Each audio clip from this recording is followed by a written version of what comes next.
Hello viewers, welcome to HS குருகுலம். இன்றைக்கி நம்ம என்ன பார்க்க போகிறோன்னா மீன் ரோஸ்ட் எப்படி செய்யறதுன்னு தான் பார்க்க போகிறோம். நான் போன வீடியோலேயே சொல்லியிருந்தேன், அடுத்து என்னோடய வீடியோ வந்துட்டு மீன் ரோஸ்ட் தான் நான் போட போகிறேன்னு சொல்லி. ஸோ நான் போன வீடியோ மீன் குழம்பு எப்படி செய்யறதுன்றதை போட்டிருந்தேன்.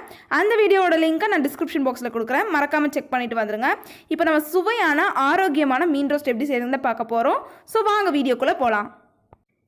இப்போ 2 கிலோ மீனில் பெரிய பீஸாக இருக்க 1 கிலோ மீனை வந்து நான் தனியாக ரோஸ்ட்டுக்காக எடுத்து வச்சுட்டேன். இப்போ அதுக்கான தேவையான பொருட்களை பார்க்கலாம்.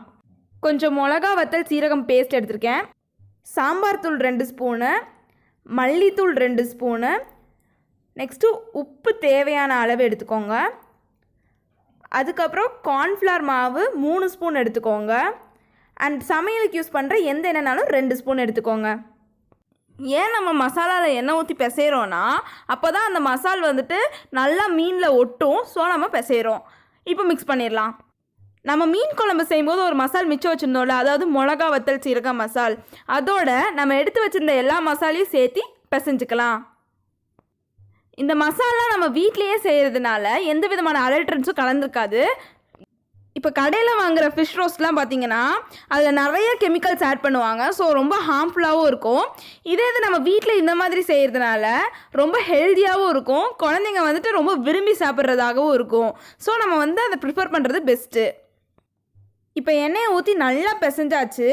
இப்போ கொஞ்சம் தண்ணி ஆட் பண்ணி நம்ம பிசைஞ்சிக்கலாம். நல்லா பிசைஞ்சு இந்த கன்சிஸ்டன்சிக்கு வந்துடணும். இப்போ மீனில் மசாலா அப்ளை பண்ணிடலாம்.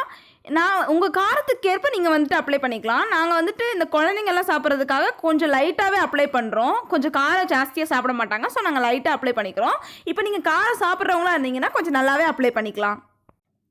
இப்படி எல்லா பக்கமும் ஈவனாக அப்ளை பண்ணிக்கலாம். இந்த எட்ஜஸையும் நல்லா ஈவனாக அப்ளை பண்ணிக்கோங்க. இப்போ வந்து பார்த்திங்கன்னா நம்ம எல்லோரும் பண்ணுற மாதிரி ஆயிலில் போட்டு ஃப்ரை பண்ணி எடுக்க போகிறது கிடையாது. தோசைக்கல்லில் போட்டு கொஞ்சம் ஆயில் தான் அதுக்கு செலவாகும். தோசைக்கல்லில் போட்டு ரோஸ்ட் பண்ணி எடுக்க போகிறோம். இதில் நம்ம எண்ணெய் கம்மியாக யூஸ் பண்ணுறதுனால ஏஜ் டிஃப்ரென்ஸ் இல்லாமல் யார் வேணால் சாப்பிட்லாம். தோசைக்கல் இப்போ காஞ்சிருச்சு. மீன் எல்லாத்துலேயும் மசாலா அப்ளை பண்ணியாச்சு. இப்போ எண்ணெய் விட்டுக்கலாம்.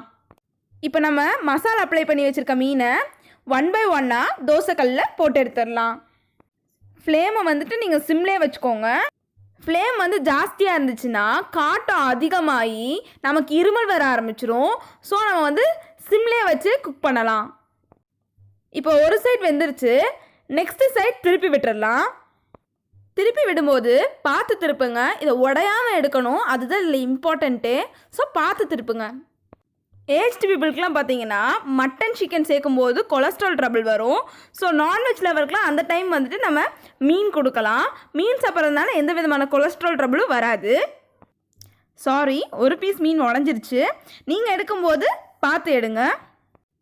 குழந்தைங்களுக்குலாம் மீன் சாப்பிட்டா நல்ல ஐசைட் கிடைக்கும். அண்ட் கேர்ள்ஸுக்கு பார்த்திங்கன்னா நல்ல ஹேர் க்ரோ ஆகும். இது எங்கள் மேம் சொல்லியிருக்காங்க.